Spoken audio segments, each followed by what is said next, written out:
तर मित्रांनो, लाडकी बहीण योजनेची ई-केवायसी करत असताना इतर सर्व गोष्टी आपण क्लिअर करून घेतोय। म्हणजे जे कोणी ई-केवायसी करत आहेत त्यांचं काय होतंय, ई-केवायसी करताना सर्व माहिती बरोबर येत आहे। म्हणजे ते काय करतात, स्वतःचा आधार नंबर टाकतात, स्वतःचा आधार नंबर टाकून त्यावरचा OTP घेतात, त्यानंतर नवऱ्याचा किंवा वडिलांचा।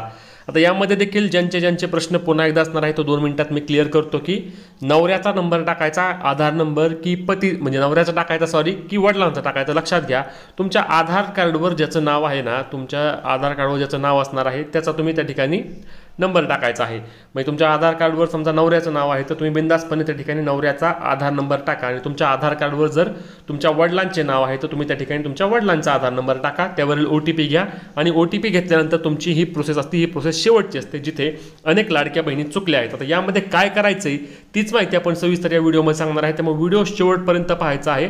आणि ज्यांची ई-केवायसी करताना चूक झाली आहे, म्हणजे हे जे प्रश्न होते त्या प्रश्न करताना ज्यांची चूक झाली आहे त्यांचे आता पैसे बंद होणार का असा प्रश्न त्यांना पडला आहे आणि ते घाबरत आहेत, तर त्यांचे पैसे बंद होणार का नाही हे देखील आपण या व्हिडिओमध्ये सांगणार आहे। त्यामुळे व्हिडिओ शेवटपर्यंत पाहायचा आहे। चॅनलला सबस्क्राइब करायला आणि फेसबुकवर पाहत असल्यास पेजला फॉलो करायला विसरू नका। तर मित्रांनो, यामध्ये बघा 2 प्रश्न होते लाडकी बहीण योजनेची तुम्हाला ई-केवायसी करताना।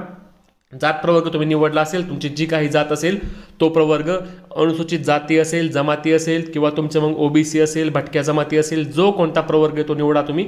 त्यानंतर तुम्हाला जो 1 नंबरला प्रश्न होता, माझ्या कुटुंबातील सदस्य नियमित कायम कर्मचारी म्हणून सरकारी विभाग, उपक्रम, मंडळ, भारत सरकार किंवा राज्य सरकारच्या स्थानिक संस्थेमध्ये कार्यरत नाही किंवा सेवानिवृत्तीनंतर लाभ घेत नाही, तर यासाठी तुम्हाला होय म्हणायचं होतं। या प्रश्नाचा अर्थ हा नकारार्थी आहे। लक्षात घ्या, प्रश्न काय सांगतोय पुन्हा एकदा तुम्हाला, म्हणजे यामध्ये क्लिअर माहिती कळेल की यामध्ये स्पष्टपणे लिहिलं आहे की लाभ घेत नाहीत। शेवटी बघा काय लिहिलं आहे, लाभ घेत नाहीत।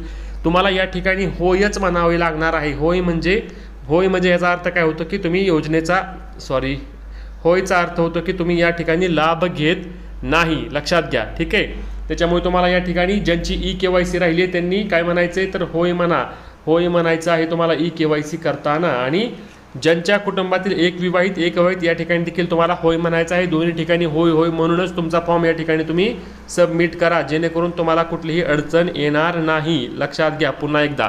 आणि आता यामध्ये महत्त्वाचा दुसरा प्रश्न म्हणजे ज्यांनी आता ई-केवायसी केली, म्हणजे ज्यांची ई-केवायसी प्रक्रिया पूर्ण झाली आहे, आता त्यांनी काय, समजा करताना तुमच्याकडून चुकून नाही झाले तर लक्षात घ्या, यामध्ये तुम्ही तुमचा आधार नंबर टाकला होता, तुमच्या पतीचा आधार नंबर टाकला होता। यामध्ये सरकार काय चेक करणार आहे की तुमच्या कुटुंबामध्ये कोणी टॅक्स भरतं का, किंवा तुमच्या पतीचे उत्पन्न किती आहे, पतीच्या नावावरती 4 चाकी वाहन आहे का, ही सर्व बाबींची तपासणी या ठिकाणी सरकारच्या द्वारे केली जाणार आहे। त्याच्यामुळे ज्यांच्याकडे 4 चाकी वाहन आहे किंवा ज्यांच्या कुटुंबातील कोणी निवृत्ती वेतन घेतं त्यांनी जर होय म्हटलं तर मग त्यांना पैसे येणार का, तर असं नसतं। यामध्ये सरकार पुन्हा एकदा 2-3 वेळा क्रॉस चेक करेल आणि क्रॉस चेक करूनच निर्णय घेईल। त्याच्यामुळे तुमचे चुकले जरी असेल तर तुम्ही लगेच घाबरून जाऊ नका। सरकार यामध्ये तुमचं आधार कार्ड, तुमच्या पतीचं वडिलांचं आधार कार्ड यावरील माहिती मॅच करेल। ती माहिती नंतर वेगवेगळ्या डिपार्टमेंट असतील, जसे की 4 व्हीलर गाडी आहे का, किंवा तुमच्या कुटुंबामध्ये कोणी आयकर भरतं का, किंवा कोणी सरकारी नोकरदार आहे का, विविध विभागाकडून सरकार माहिती घेईल आणि माहिती घेऊनच मग सरकार निर्णय घेणार आहे। त्याच्यामुळे तुमच्याकडून चुकून झाली असेल चूक तरी घाबरून जाऊ नका, सर्व चेकिंग करूनच सरकार निर्णय घेणार आहे।